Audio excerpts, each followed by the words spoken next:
Tänään vietetään koko päivä futisturnauksessa tuolla kaupissa. Tulee olemaan aikamoista hulinaa, monta tuntia. Päästään kotiin vasta illansuussa ja pakkasin tässä mukaan Pennulle parit eväät.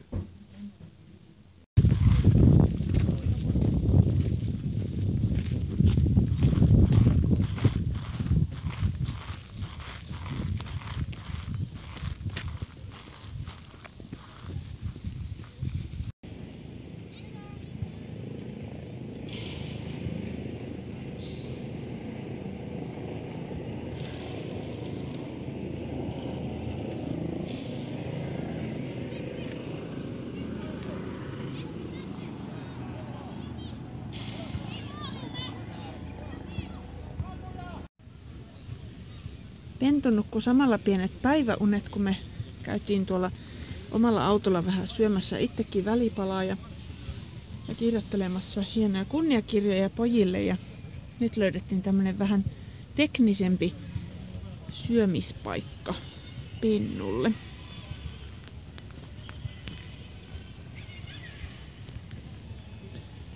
Nappulat on turpoamassa ja kohta se saa syödä ne. Niin, kohta saat ruokaa. Onko vähän iso vempeli? Menikö se on jumi? Etsettä. Joo, siellä on ruoka. Ihan kohta saat.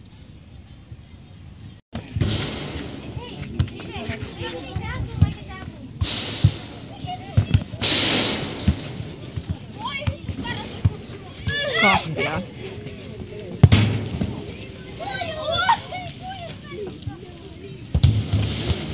Pentu ei paljon rämineistä kyllä väliä.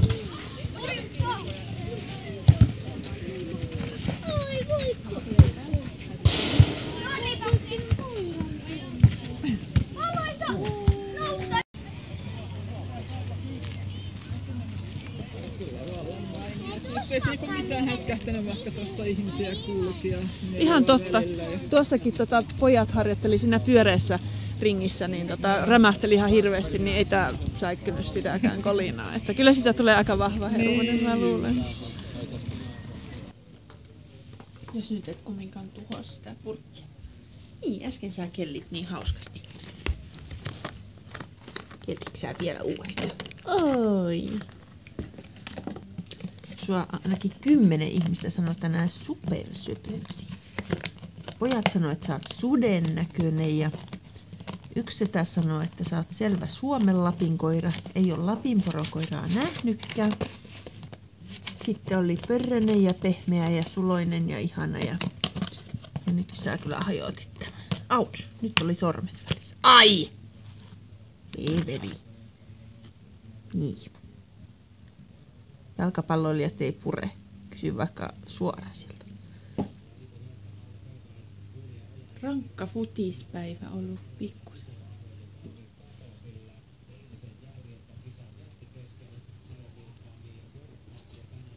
Peittokin sulon päällä. Suloista.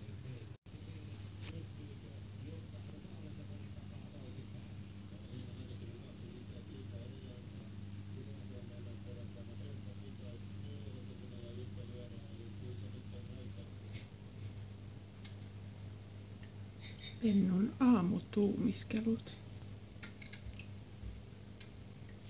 Daniel maalille! Ei, hyvä oli!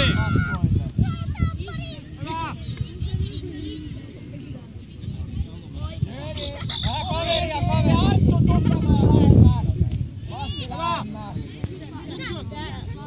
ammattilaiskamera. Joo, se on. No niin, hyvä.